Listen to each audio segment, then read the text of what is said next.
des internautes, vous que nous suivez partout dans le monde, nous sommes bel et bien sur Cléboa, la chaîne d'actualité, ensemble avec Prince Bakali, l'espoir de la presse. Ce jour, je reçois pour vous une dame à la personne de Jocelyne Magna, appelée affectueusement par Prince Bakali, l'espoir de la presse, avec qui on va entretenir un tout petit peu concernant l'actualité qui nous attend. Mais avant de la recevoir, je vous informe déjà qu'un artiste musicien qui s'appelle Gilles Tsungani, qui est à Lyon, est en train de préparer un album qui s'intitule Sans Pitié. Pourquoi Sans Pitié? On va savoir ça tout au long de cette grande entretien ensemble avec Jocelyne Magna, parce qu'on va décortiquer ça un tout petit peu. Mais au moins, je remercie infiniment mes staffs. Là, je vois l'éternel code mondial. Il y a Willy Mouchenivia Petinae. Et merci infiniment à toi, l'homme du moment, Didier HB, professeur de musique à Paris. Tonto Tiamouana Palace, en Allemagne. Voilà, merci beaucoup, l'homme de surprise. Comme je l'ai dit tantôt, je suis bel et bien avec Jocelyne Magna, qui je la salue déjà. Bonjour. Bonjour, Prince Bakali. Alors, partout dans le monde, tout ça en Nengue à résidence, nayo, on a Clébo, Vansa Palais.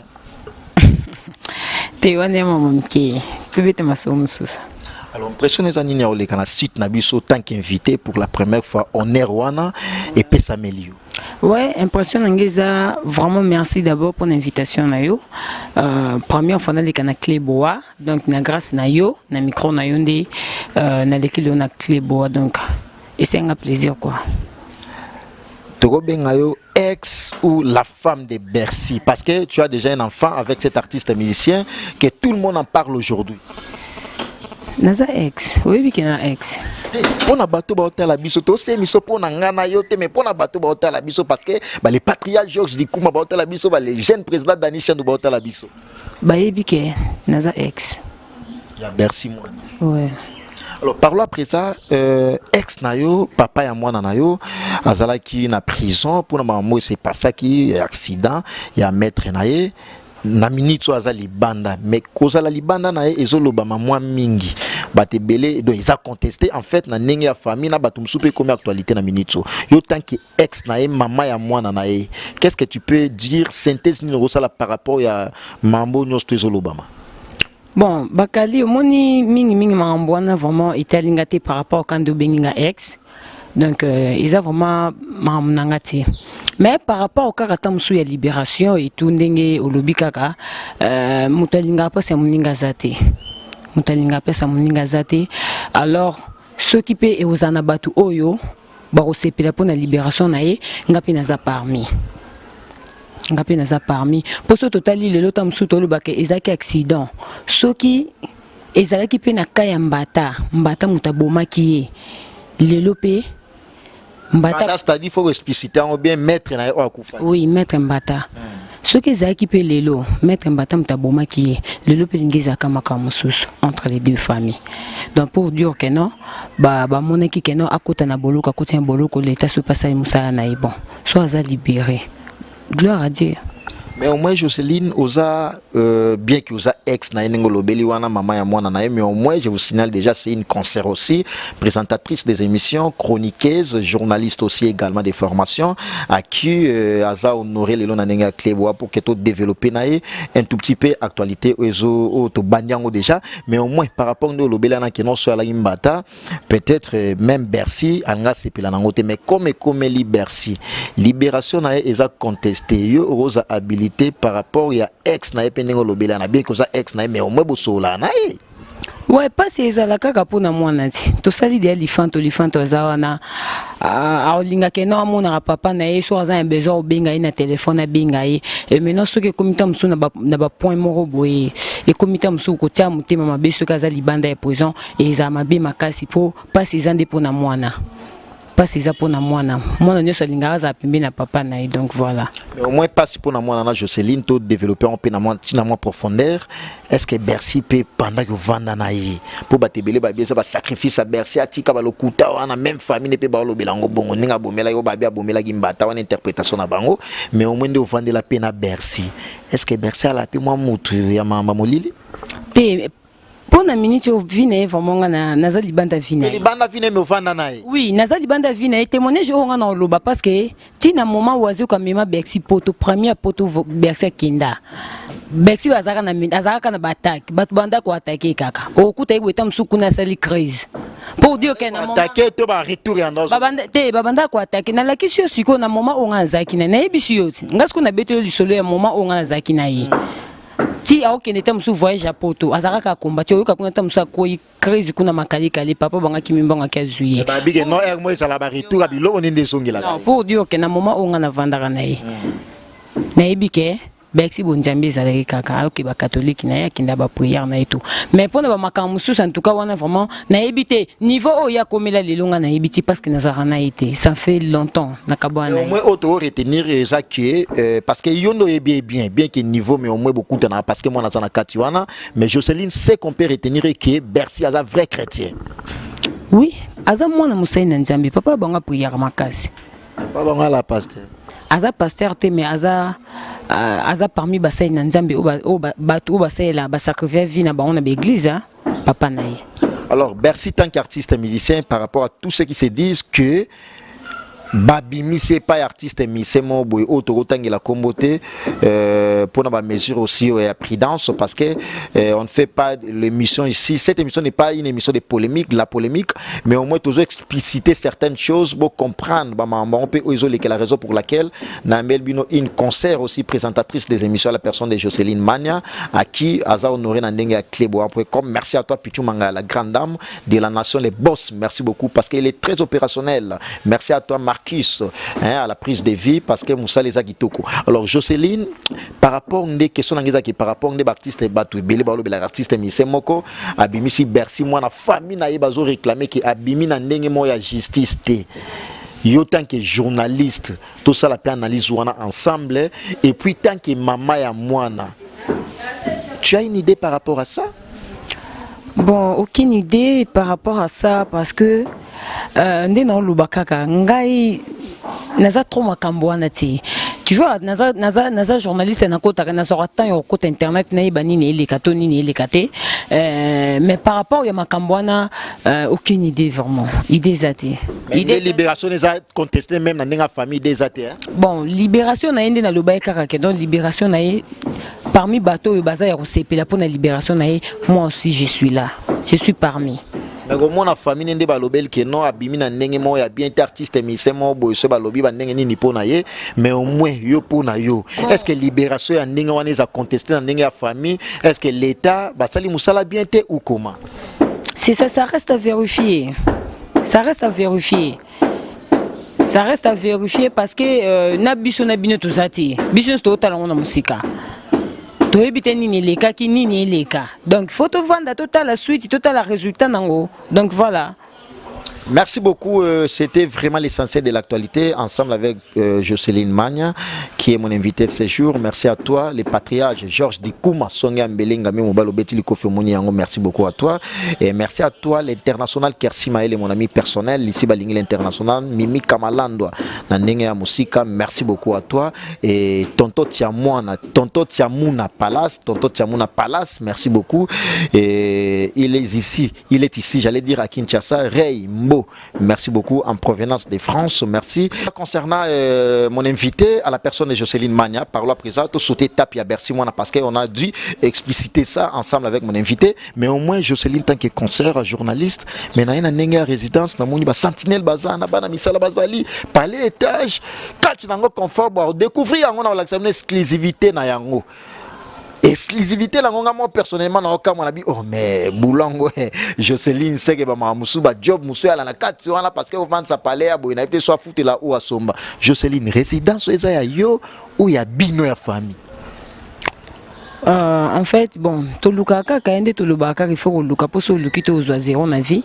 Donc to vivre na biso peka bien na ndenge peka ya musala o to zwela kaka nazara awa Nazara tuzana copine nanga Josepha Chako la CPI de la presse tuzara nayi ensemble. Donc tu la bossang ça mon Josepha Chako. Et wani za makambo na ote. Te na tunika na yeba mam nanga pete na tunika na. Question nga na répondre. Tuni kombo par rapport à comment mutano lobby na yeba ka. Ya on a lobby. Yo tuni question nga sko na répondre yo.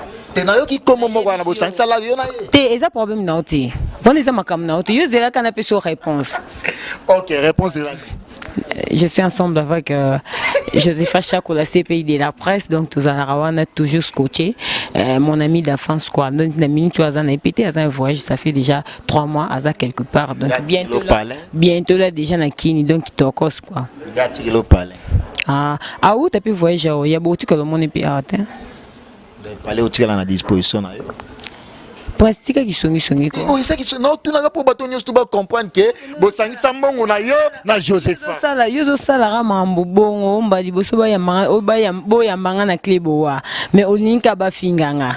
Et ça, même, en tout cas, nous s'excuser na part na yo, fidèles internautes, vous qui nous suivez partout dans le monde, vous qui faisiez des commentaires.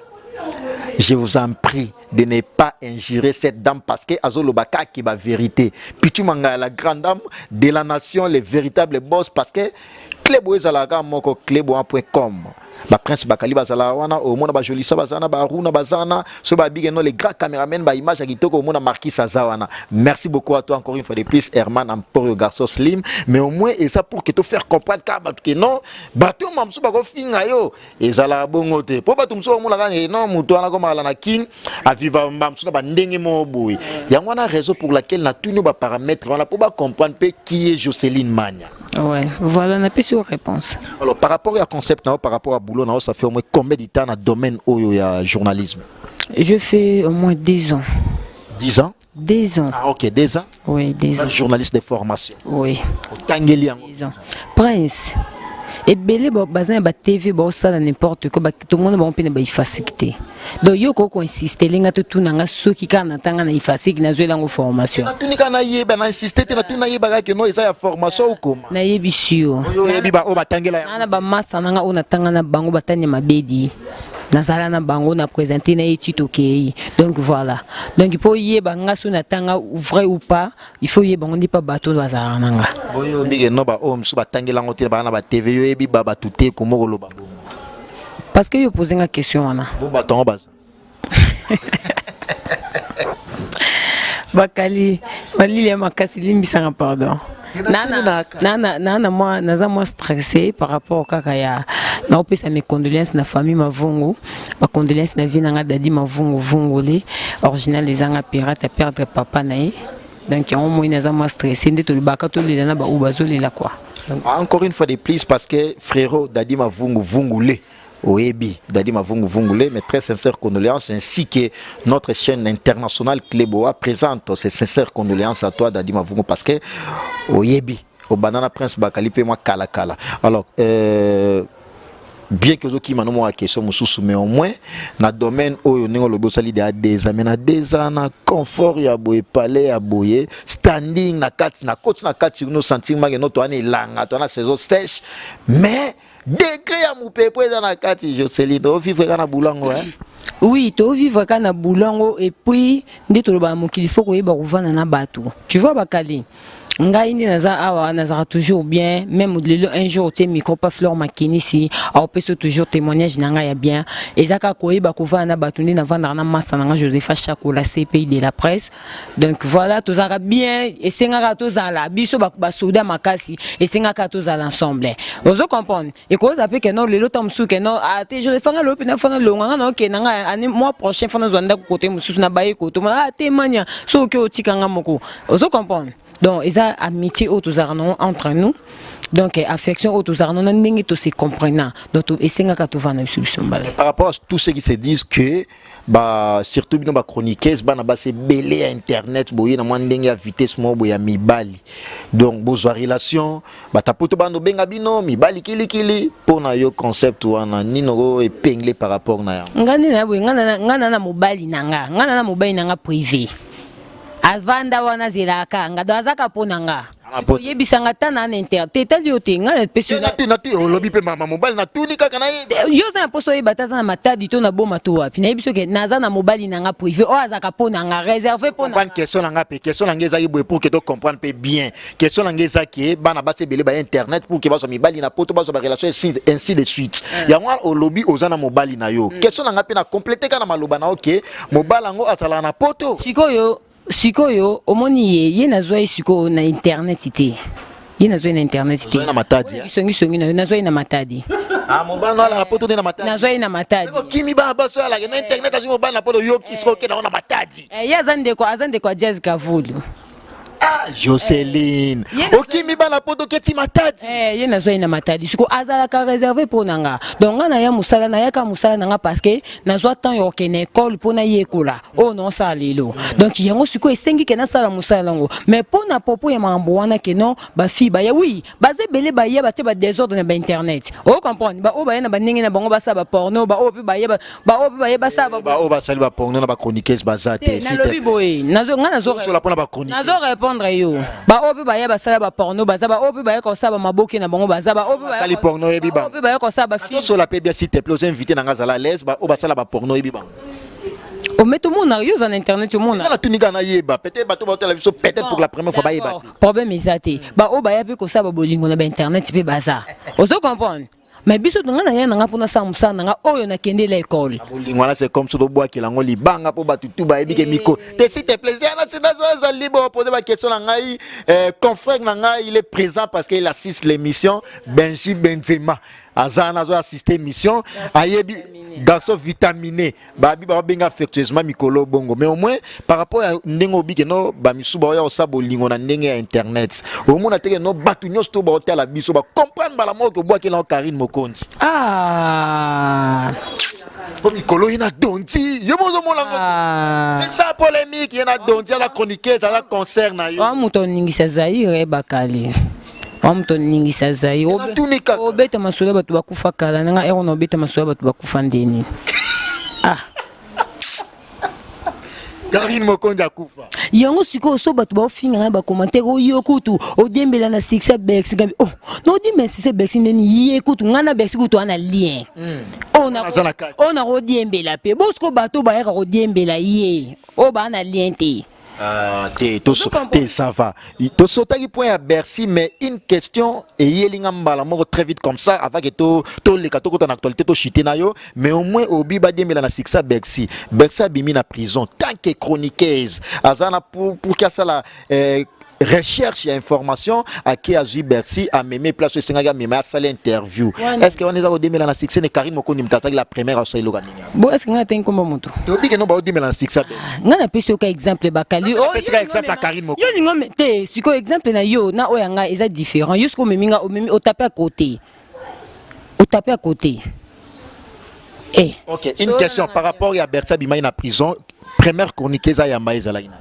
Yo tuna mama ndeni ngana na be na tuni pesa mabe pete na ngana yambaka ona vandi na so na lali atati lobi ona na obosa na teke jour wana yamba kente yo tuna nga mutu muso yambe yo tuna mambo ndeni ko beta maso ba tu bakufa te bakali to beta maso par rapport à quoi parce que mutu na tangi comment la sa vivante comment ngani na vanja micro non des apananga betu nga maso la sélection de la presse non betelo non sélection de la presse non yamba dans une émission spéciale pour que do sola mais au moins par rapport aux autres la mutu akufa tandis que elle est encore vivante à ça la baronne ya bino ba chroniqueuse ya presse en ligne bogobo yango te puis ba benga mikolo ba binzambe na bino pourquoi oro benge mutakufa tandis qu'elle est encore vivante bakali si te to solango pe yoka bakali bakali omundi to vande to sa ba vanti to sa mabokite so na nga poto Joël Tialambi yebisa bakala so na nga poto o comprendre Benji merci Benji Benzema am donning Zaire est-ce que fleur est après pour batu bakufa batu bakufa ngo yebi bango mawe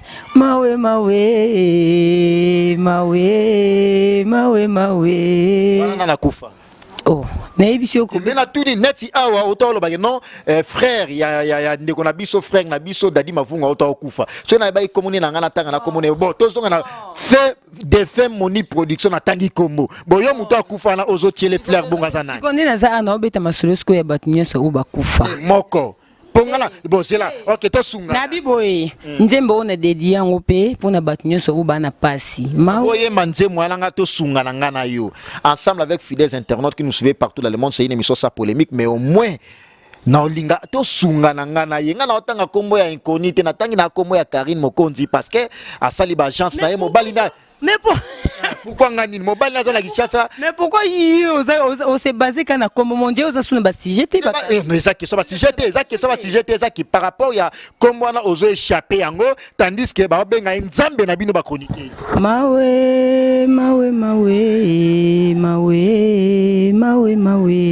Jocelyne, une question. Yo. Jalouse ya bato ba kina liboso. Masolo oyo betana na ebi ngote bakalina, désolé pour na question na wana en tout cas vraiment donga on a beta masolo Josman ya Malika la diva la congolaise de ayebi bébé Mamadou ayebi na beta masolo batu tenga na yaka na micro ya mutu pour na beta masolo na nga ya Josman ya Malika. Jocelyne, c'est dire en Kinière ou aza aimable avec tout le monde? Naya na internet pour munyosa linganga te. Toya pe poto lingana te. Oh linganga c'est bon, linganga pété je m'en tape. Merci beaucoup, nous sommes pratiquement à la fin de cette grande entretien ensemble avec Jocelyne Mania comme l'a été présentée.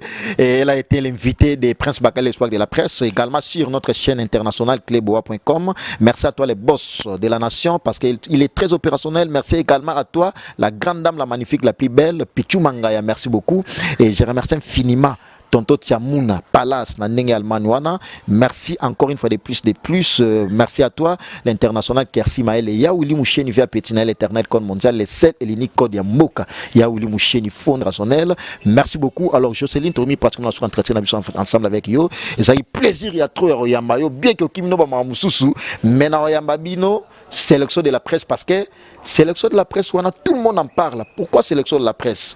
Donc, c'est un sujet qu'on va aborder ensemble avec sélection de la presse au grand complet, mais au moins, on a invité na clôturer na yo. Ouais, na sepeli makasi nga pe na sepeli vraiment ko lekale na Cleboa, donc c'est un plaisir à trop.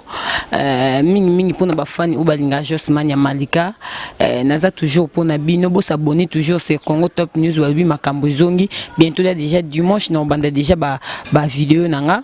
La pesi famille nanga mobimba sélection de la presse ba bisonné makambo motobo yango azate Fleur Makini si Benji Benzema garçon vitaminé Magali Congolo bonne guérison à toi.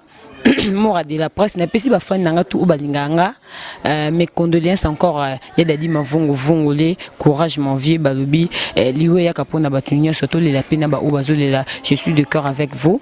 Joël Tialambi Faya Basket solo la poto Amédée Makendi Motema Sandra Maya donc ya Willy Moucheni code mondial loboko epesa bakata raté dadi petit Motema Gilda dadi petit Motema Gilda balobi je nanga vita Kaludi na pesi binu ya bambote ya trop en tout cas la diva congolaise Marlène Kassanga leader bientôt na kin tourning c'est toujours Zahir. Merci beaucoup. Elle s'appelle Jocelyne Mania comme l'a été présentée. Elle était invitée de cleboa.com ensemble avec Prince Bakali Espoir de la presse. Merci à toi la grande dame Pichu Manga, la grande dame et puis de la nation les boss. Et puis ton aussi ça faut soumettre beneken pour kutenga yolela na kisongi songi no yokola musanga popo opesanga ka ba question oyo zayi nango.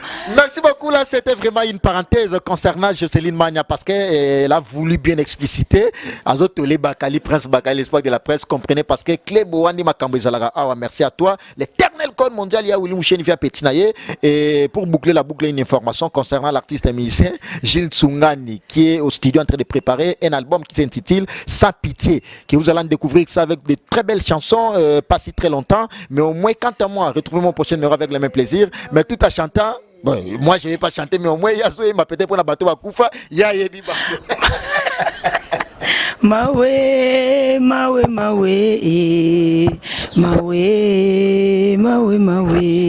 eh, les chèques.